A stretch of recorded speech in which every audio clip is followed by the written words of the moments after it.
You're listening to the Brad and John Show. You can check out our website at bjshow.co, bjshow.co. I got a little bit carried away there. You know, you got to rein me in sometimes, John. We didn't do Okay, I will. I'll be the professional reiner. We didn't do the top three till the second segment. But you know what? And you talked about that Francis Howell thing. Let's put that on the front burner and talk about that tomorrow again, okay? Because, yeah, let's do it. Because that doesn't help when you get that national publicity, because my kids, all four of my kids, are the product of the Francis Howell School District. Now, did I have issues with the Francis Howell School District at times?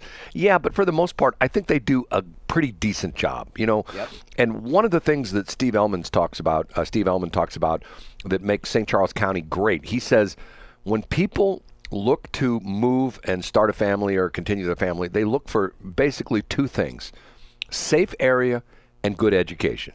And St. Charles County has both. Absolutely. As opposed to the city of St. Louis, which has neither, because the educational system in the city of St. Louis has been in trouble for years. For so many years, it was taken over by the state. You know, the state essentially took control of the district over from local.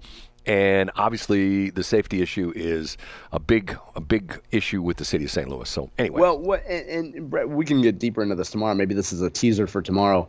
But also, if you look nationally, it's such a good narrative for people who consider themselves to be social justice warriors to have a conservative area, a safe area, some place that says, God forbid, run by Republicans, and to stand up and go to their school board and say, you're silencing our voices. All we want is for a child to have a safe environment, to be who they are, just to learn about slavery or whatever. And it's a beautiful story for national media to come in and say, look at this horrible, backwards, conservative area that's not letting this poor transgender and their stage mom speak at a school board event or whatever it is, you know, and everybody on the left loves that story because it shows how bigoted and closed-minded Republicans are. John, you know, you can make it as a journalist now because there was no bias in what you just said. Right. Including calling the woman a stage mom. Absolutely no bias in what you said. It is sort of funny. You're sort of right. It's sort of crazy what goes on with that. Okay. I'm always fascinated by what is called the Law of Unintended Consequences. Do you know what I'm talking about with this? Yeah, so I think you've talked about this before, but remind me exactly what it is. The Law of Unintended Consequences is you do something, you know, in wanting result A, you do something for result A, and I always give the classic example of airbags in cars. Airbags in cars were supposed to save lives, which they have and they continue to. But the Law of Unintended Consequences was that when you put your little kid in the car seat, in the passenger seat, in the front seat, and let's say you had a relatively minor accident, but the airbags deployed, and that airbag hit the back of the car seat, because the car seat is typically, for the little kids, is facing backwards. It hit the car seat, and it punched that car seat backwards, and the baby's neck was broken by the fact that the car seat was pushed forward, and then the baby's neck, because he was, you know, he's riding backwards, his head went backwards, and then it snapped his neck, and the kid was killed. Or even kids who are sitting in the front seat, the airbag goes off, and they're not as big as you and I are, and could necessarily hit them in the head, break their neck, cause other problems. So in other words, then what happened was they had to go back and they re-engineered the next generation of airbags. Okay, so and to the point where now to this day you have the thing where in most cars now, if they have a sensor in the passenger seat, so if there was nobody sitting there, the airbag won't go off. But you have to be of a certain weight. If you put like a 40-pound kid in the front seat, that's not enough weight to trigger the airbag, that kind of stuff. That's the Law of Unintended Consequences, okay? Over the weekend, and once again, I criticize them, but I do get interesting things that I learn on NPR.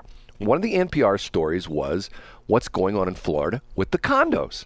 And I thought this was really fascinating because let's go back, was that 2-3 years ago, where that horrendous thing happened in the middle of the night. One wing of that condo building just collapsed. And I think they rescued one kid, but there were, if I'm not mistaken, there were like 100 people who were killed when that condo fell. Yeah. You know, it structurally has some deficiencies. One of the problems that came up was it was an older condo and had been built years ago, and the condo association had deferred some of the maintenance. Now, if you know anything about a condo, you pay your condo fees. You buy your little place and you live in your little place, but you have condo fees that you pay for general things. In other words, if they need to replace the roof on the building, there should be enough money in the condo fees to do that. What's happened is in Florida, and this is what happened with this building, there was a lot of maintenance they kept deferring because nobody wanted to have their condo association fees go up because they were going to have to say, okay, this repair of the building is going to cost $2 million, which each of us need to throw in another $40,000. People go, oh, I don't want to do that. Okay, so the building collapsed. They came to the conclusion that there were structural deficiencies that the condo association had deferred, and that's ultimately what caused the building collapse. So the state comes in. State comes in and puts in very, very, very, very strict rules on new condo buildings, but more importantly, puts in really strict rules on the current condo building. You have to have an inspection every year. You have to have this, mandatory inspections. If this is found, you have to have an emergency meeting of the condo association, and everybody has to be assessed because if it's going to cost $10 million to make this repair to the building, everybody has to put their money in. So here's the law of unintended consequences. This is happening to a lot of the older condo buildings, where they're doing these inspections. The state's coming in, oop, problem here, structural defect here, this needs to be fixed. This is going to cost $8 million. So they go to the condo association, and the condo association has a meeting and said, we need to, within the next 2 months, spend $8 million for emergency repairs. And the people in the condo go, wow. And what's that going to cost? Oh, each of you needs to pony up $50,000. Now, keep in mind, a lot of these people, especially in Florida, are retired. Yeah. So here's what's happening. The developers are finding out about this, and they're going to these condo meetings, these people that have like structural deficiencies with the building, and they're going to have to pay a lot of money, and they're standing up in the meeting saying, hey, we'll buy you out. Tell us how much you want for your condo. We'll buy it right now. Wow. We'll write you a check. And then guess what they're doing?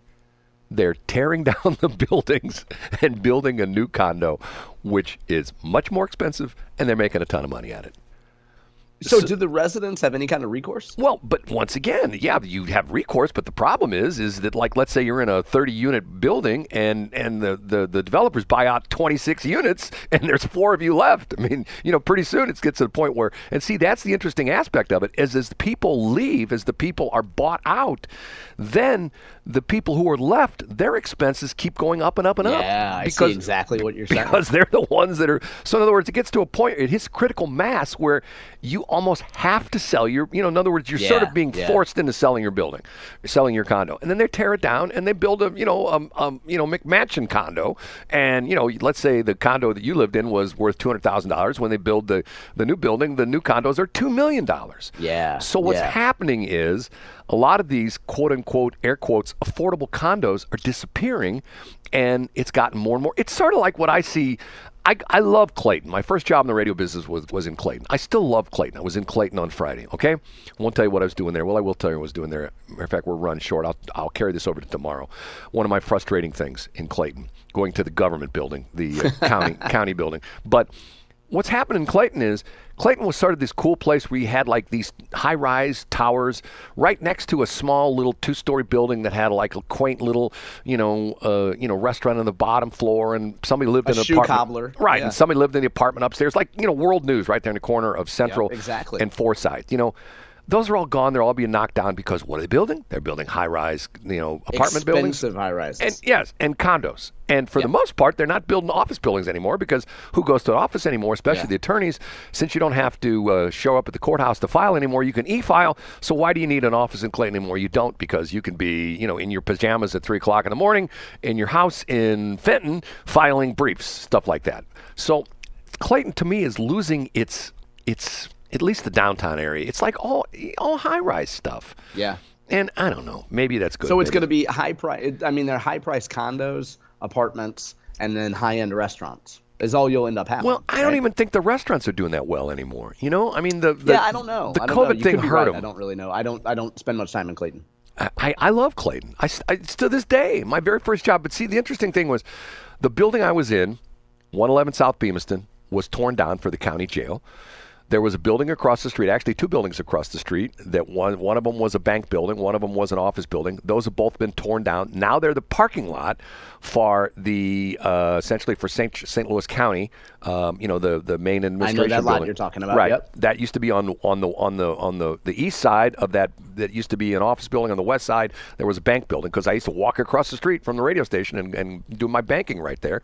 Behind us, there was a gas station that also is also gone, because of the fact it's part of the county. A jail was there, and it's just one of those things. And I see where people who will have like an area like Kirkwood and Webster, where they go, we don't want it to change because it has a certain charm to it. And I get that. But by the same token, if you take an area like Clayton and you just turn it into like nothing but high-rise condos and high-rise townhouses, I mean, like, I don't know. Maybe that's good. Maybe that's bad. I say it's bad. I mean, it loses part of its personality for sure. Yes. And I mean, but isn't that part of the evolution of anything across the region? Like, you could make the same argument, Brad, for Blackjack, Missouri, or North St. Louis City, or Walnut Park, or anywhere. Well, you and I both North County boys, and by the way, we didn't talk about this. Did you see last week they had the big press conference? They finally finished 270 up in North County. I did, yeah. Brian Williams, who's a state senator who may be running for Congress, had a funny quip. Governor Parsons said, hey, I don't know if I'm following you or you're following me to all these press conferences, Brian.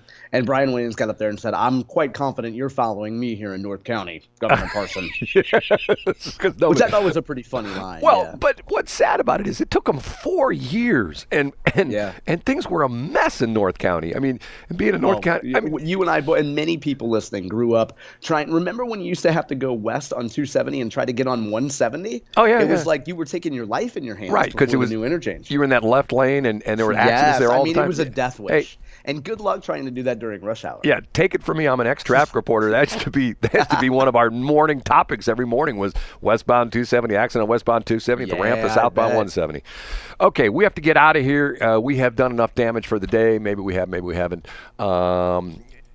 Any last parting comments you want to make? Nope, plenty of news up today. JohnCombest.com. Anything you missed over the weekend will be there. JohnCombest.com. And check out our website, bjshow.co, bjshow.co, not a .com, .co. We couldn't afford the M. John, we'll talk again tomorrow. All right, see you tomorrow. It is 7:59. Now it's exactly 8 o'clock.